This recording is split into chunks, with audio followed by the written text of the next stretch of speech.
So we're very happy to have Daniel Kläwer here to tell us about infinite distance, emergent strings, and quantum corrections in 4 dimensions. Well, thanks a lot for having me here. The talk is about work from last November with Sungju Lee, Timo Weigand, and Max Wiesner. And as you can see, the title of the talk is Infinite Distance, Emergent Strings, and Quantum Corrections in 4D n equals to 1. I should maybe add F-theory to this slide. The title was long already. So the outline for today's talk is first, I will go briefly over some ideas from the Swampland, and then I will introduce certain infinite distance limits in F-theory compactified on elliptic Calabi-Yau fourfolds, in which certain emergent strings arise. Then I will discuss the uniqueness of these emergent strings and possible quantum obstructions to going to these limit points. Finally, I will then briefly talk about the weak gravity conjecture and how it is realized in the setting. So what about the Swampland? As many of you know, the Swampland program studies the unification of effective field theories with quantum gravity. And the Swampland is the set of effective field theories which are not consistently coupled to quantum gravity. And the complement of this is the landscape. And we have a set of Swampland conjectures, which we hope to prove at some point maybe, which delineate the boundary between the landscape and the Swampland. One of these conjectures is the distance conjecture, which states that in a consistent quantum gravity, if we try to approach a point in the field space at infinite distance, then we are hit with an infinite tower of states which becomes exponentially light in the distance. A related conjecture is the weak gravity conjecture, which tells us that if we want extremal black holes to decay, then we need particles with a mass less than GQm Planck. And in other words, this means that the gravitational attraction is weaker than the electromagnetic repulsion. So this is observed in many string examples and generally believed to be true in some sense. These two conjectures actually tie together very nicely in many settings. In particular, if the gauge coupling that we have in the setting of the weak gravity conjecture vanishes exponentially at infinite distance, then clearly the sublattice weak gravity conjecture predicts also a tower of states which becomes exponentially light. So at least in some settings, both can be seen as a consequence of approaching infinite distance loci in field space.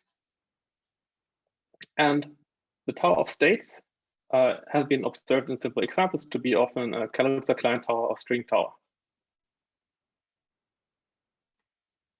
The emergent string conjecture states that this is generally the case. Infinite distance limits in the moduli space of a consistent theory of quantum gravity fall into 2 classes. Either we have a pure decompactification limit where the KK tower dominates, or we have an emergent string limit where we can have a tensionless critical string at the same scale as the KK tower parametrically. But since the string spectrum grows like the square root of n, this tower actually dominates. And also this has been checked in many examples. For example, in F-theory compactified on Calabi-Yau threefolds, where the Kähler moduli space can lead to shrinking of certain P1 fibers. And then we can wrap a D3 brane on this fiber, and this gives rise to a heterotic string. In type 2B compactified on a K3, also to 6 dimensions, a similar thing happens where we wrap a D3 brane on an elliptic fiber. In type 2B on a Calabi-Yau threefold, the authors here have looked at limits in the hypermultiplet moduli space, where different strings can become light depending on the limit point. In particular, we also have the D3 brane wrapped on an elliptic fiber of the Calabi-Yau threefold. And another interesting setting is M-theory compactified on a Calabi-Yau threefold to 5 dimensions, where we can wrap an M5 brane on shrinking K3 or T4 fibers. And the current setting is 4D n equals to 1, which arises by compactifying F-theory on a Calabi-Yau fourfold. And we look at the Kähler moduli space and study strings which are obtained by wrapping these three branes on curves.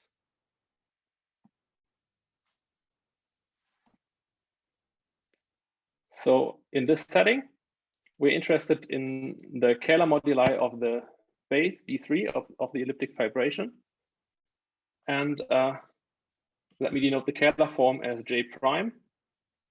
And now there's a trivial infinite distance limit, which corresponds to just rescaling the Kähler form by a constant which goes to infinity. And this is just a trivial decompactification limit where the KK tau dominates in the sense that we don't even get any other light strings. Now, if we have in addition one of the generators of the Kähler cone which cubes to 0, let's call it J0, then we may in addition have a non-trivial finite volume limit. So we keep mu fixed, and the two-cycle volume which multiplies J0 goes to infinity, such that we can scale the other two cycles in a way that the overall volume stays finite. And a general limit will then be a superposition of these two things. So first of all, we have the overall rescaling by mu, and then we have this finite volume infinite distance limit parameterized by lambda. Clearly, in these limits, in the finite volume limits, the properties of the limit, the details depend very much on the intersection of J0 with the other Kähler cone generators. So what has been done in a series of papers trying to classify these limits is to split the Kähler cone generators into three different sets according to their intersection properties with J0. So these sets are called curly I1, I2, I3 here. And the details are not really important right now, but each of them has different intersection properties with J0. Now, if J0 does not square to 0 itself, then we call the limit a J class A limit. And if it does square to 0, we call it a J class B limit. And this intersection property correlates with the existence of the other Kähler cone generators in the different index sets. So in the J class A limit, we can only have these I1 generators and I3 generators. So let's focus on the J class A limit and look at a simple example. So the definition of J0 implies that J cubes to 0. The J class A limit implies that J does not square to 0. And in fact, the I1 generators satisfy this here. They don't intersect trivially with J0 squared. So the volume receives a contribution which goes like V0 squared times V1, which implies that if the volume should stay finite in the limit, since we already said that V0 scales like lambda, V1 has to scale like 1 over lambda squared. And for simplicity, we just ignore the possibility of having a limit in the I3 generators. So this is the simplest example of a J class A limit, which is at finite volume. Okay, how does the emergent string arise? So if the base B3 is itself fibered by some curve, then we can wrap a string around this, this rebrane around this and get a string. And in the J class A limit, because J0 does not square to 0, we have a distinguished curve class C0, which is given by this square, and whose volume goes to 0 in the limit.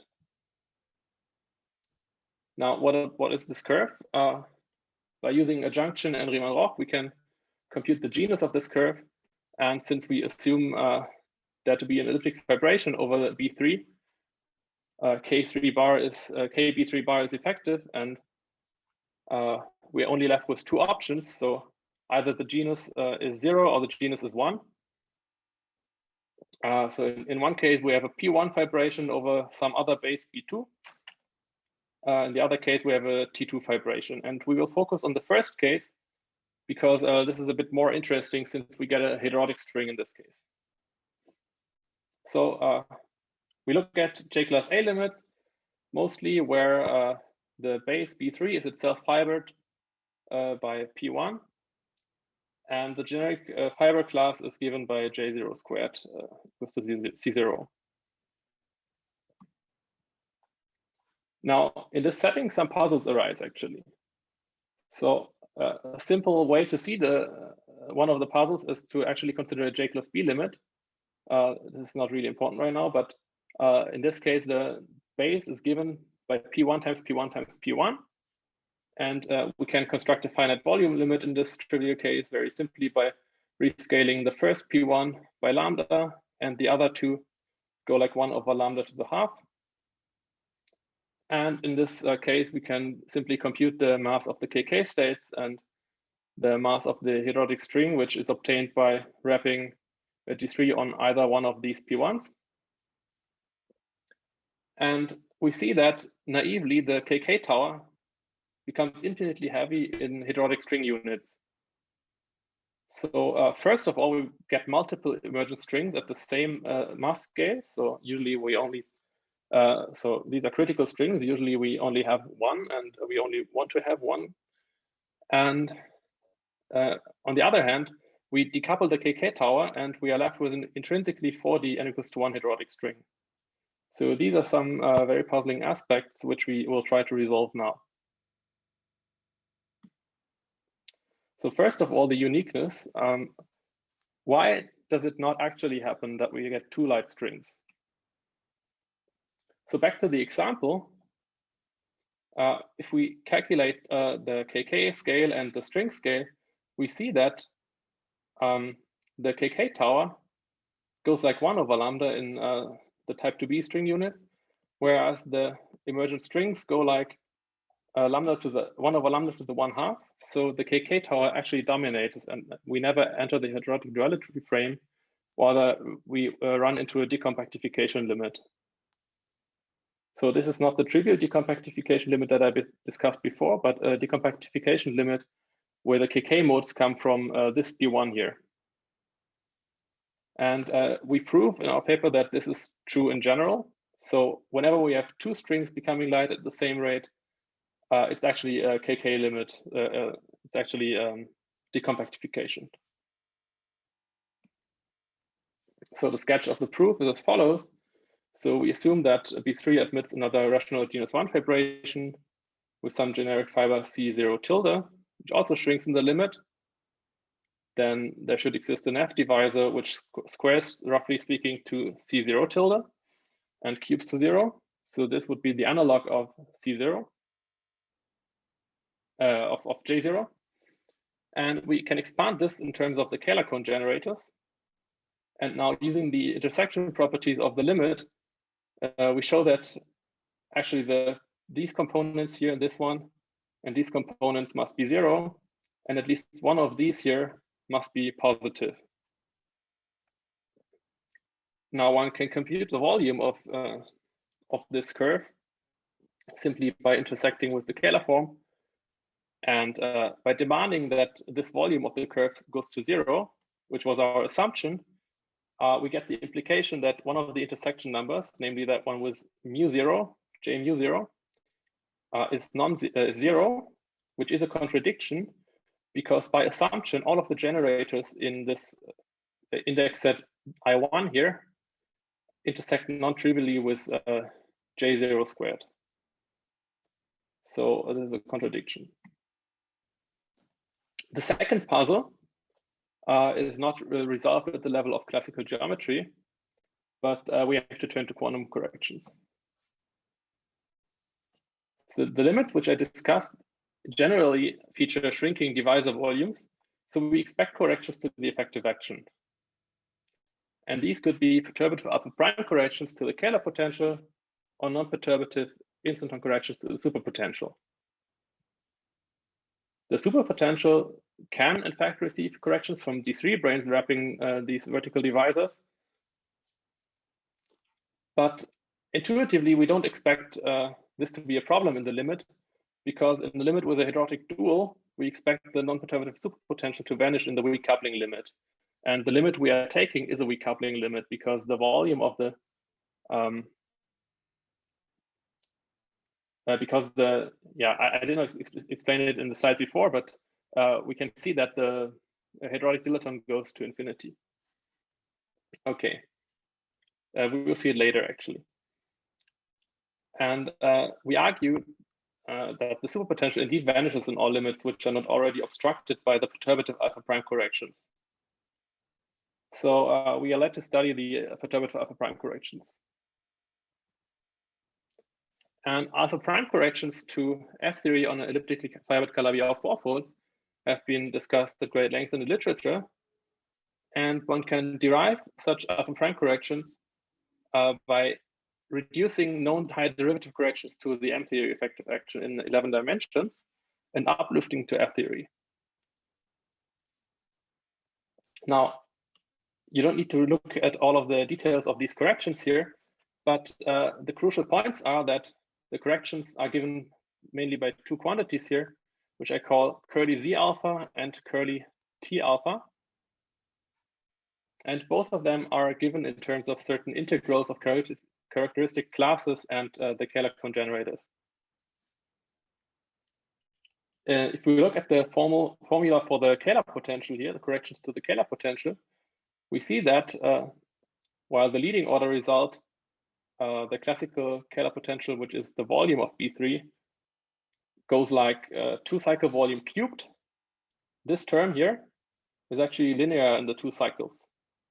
So the relative difference is a factor of 1 over some divisor volume. And perturbative control clearly implies or makes it necessary that this term here should be much smaller than this one. So necessarily curly Z over the volume of the base is much less than 1 and similar for T. Now, in the limits that we take, we can then evaluate this rather explicitly.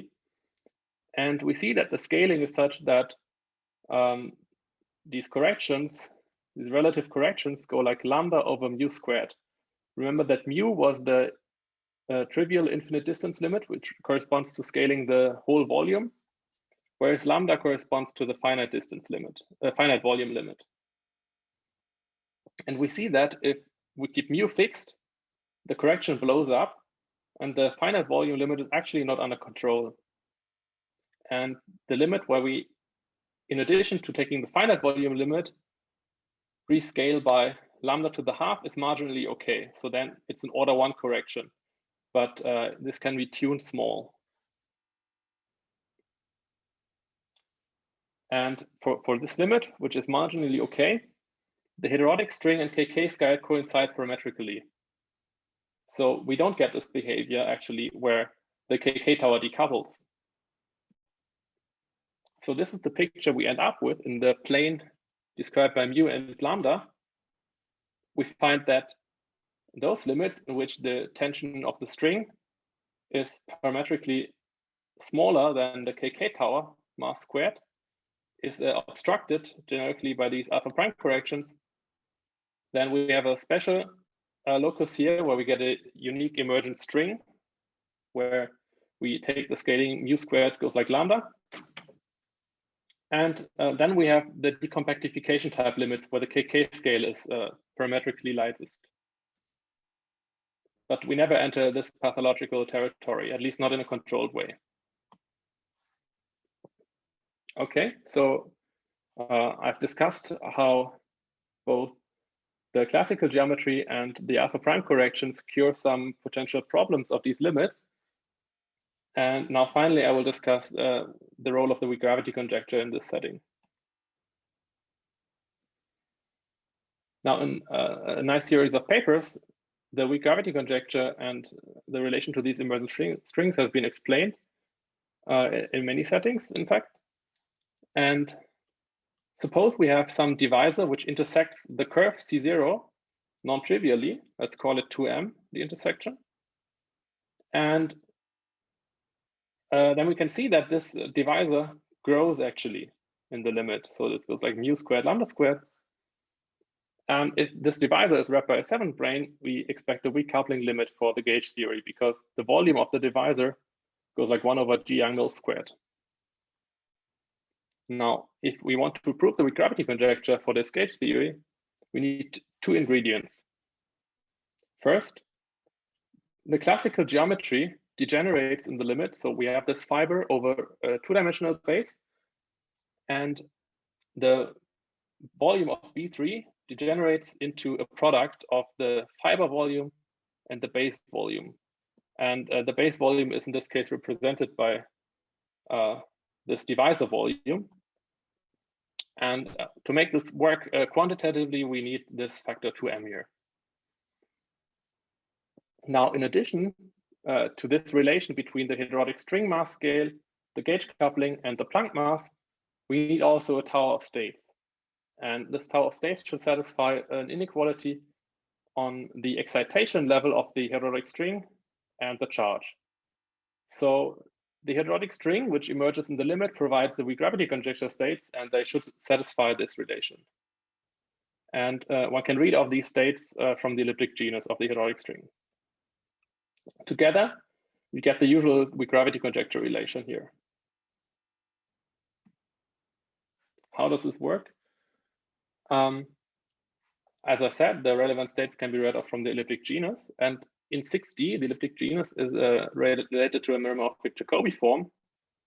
And this property was used in this paper here to prove the sublattice weak gravity conjecture for F3 on Calabi-Yau threefold. So that's in 6 dimensions. In 4 dimensions, the situation is a bit more complicated, in particular because we can also turn on gauge flux. And there, the elliptic genus is not generally a Jacobi form, and the result does not carry over directly.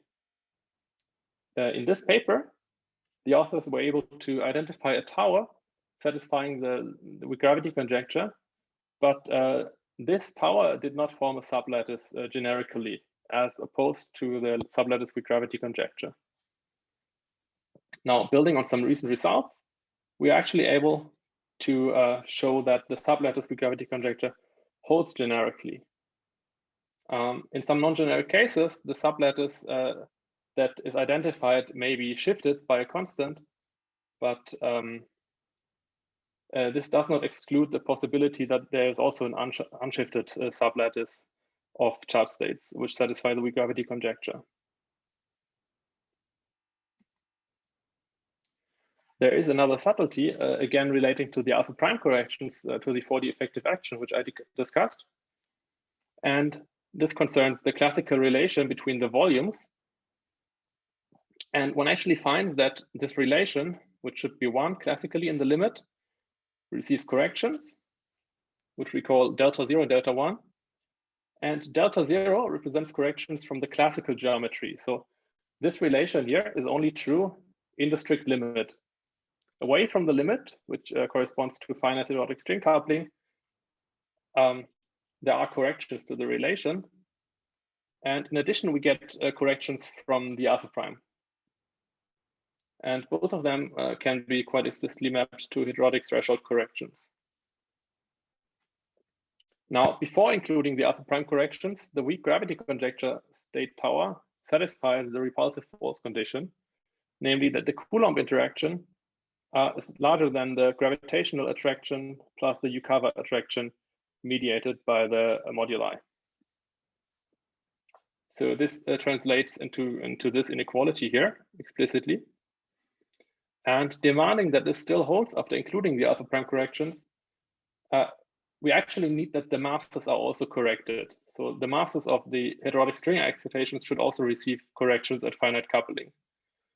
And this is certainly possible. They are not BPS protected, but it's something that we did not confirm independently.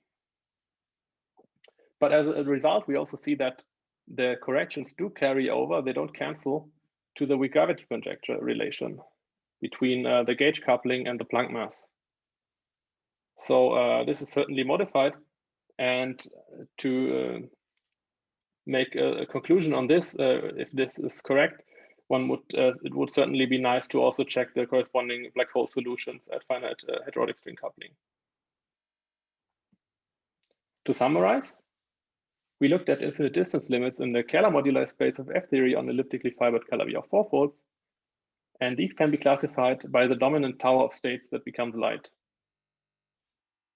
So in one case, we have excitations of a unique heterotic string corresponding to a P1 vibration of the base B3.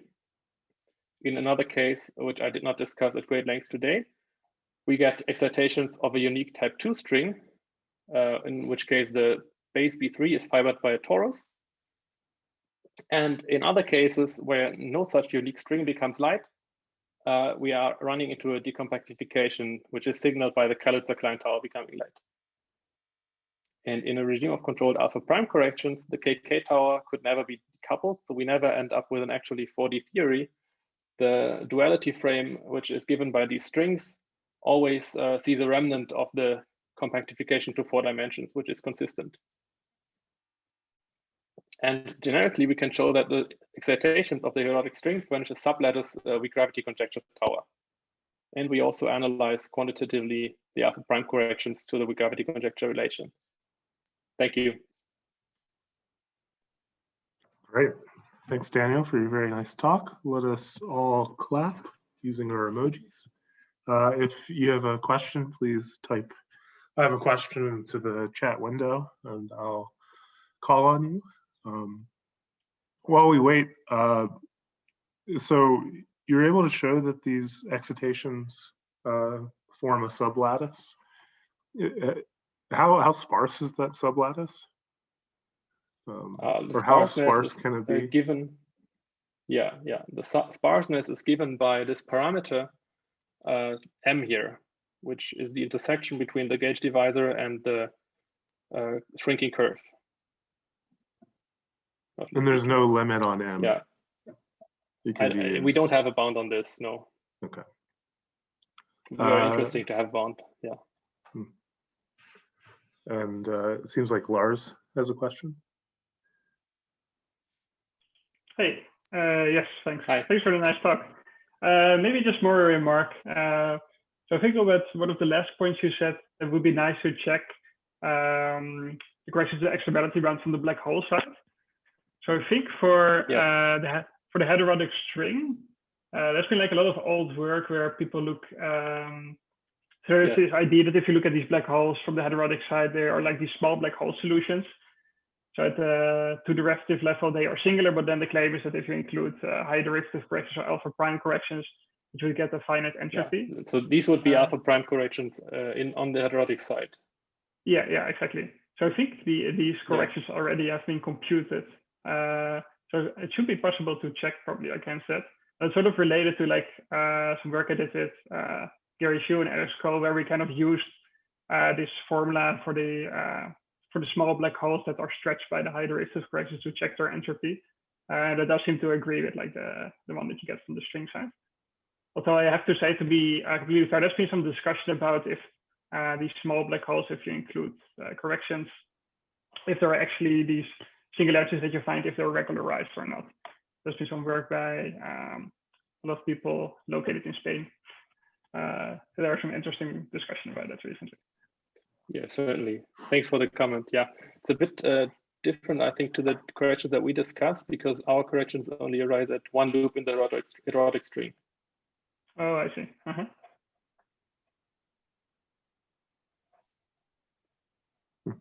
But yeah, it would be great to make contact with the heterotic side there. Yeah, okay, thanks. And Michele? Yeah, Daniel, thanks for a very nice talk. So I had a question about these alpha prime obstructions. So is there a good argument to support the fact that the alpha prime corrections that you consider are the leading ones? Well, you mean compared to the alpha prime cubed ones? No, in general, because you have you have a 3-level result, and then you include the alpha prime corrections. So the ones that you included seem to be of order alpha prime squared, right? Indeed, yes. So I know that these have been computed by these people, but this is a more generic question. Is there a good way to claim that these are the first corrections beyond 3-level that one should consider? Yeah, so the 4D n equals to 1 chiral multiplets are the 4-cycle volumes. So indeed, I would expect the corrections to appear first at like 1 over the 4 cycle volumes, which would correspond to alpha prime squared. Then, of course, there's also the alpha prime cubed correction to the Kähler potential, but this is subleading in our case. In the end, we can, of course, only work with what we have. So there's unfortunately not too many corrections which have been computed. Right. Yeah. So, of course, the conclusions are limited by this computational inability to get the full power of alpha prime corrections.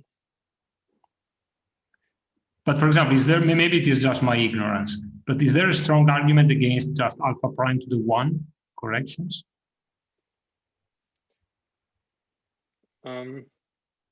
Not to my knowledge, but there may be. I mean, yeah. Mm-hmm. Thanks.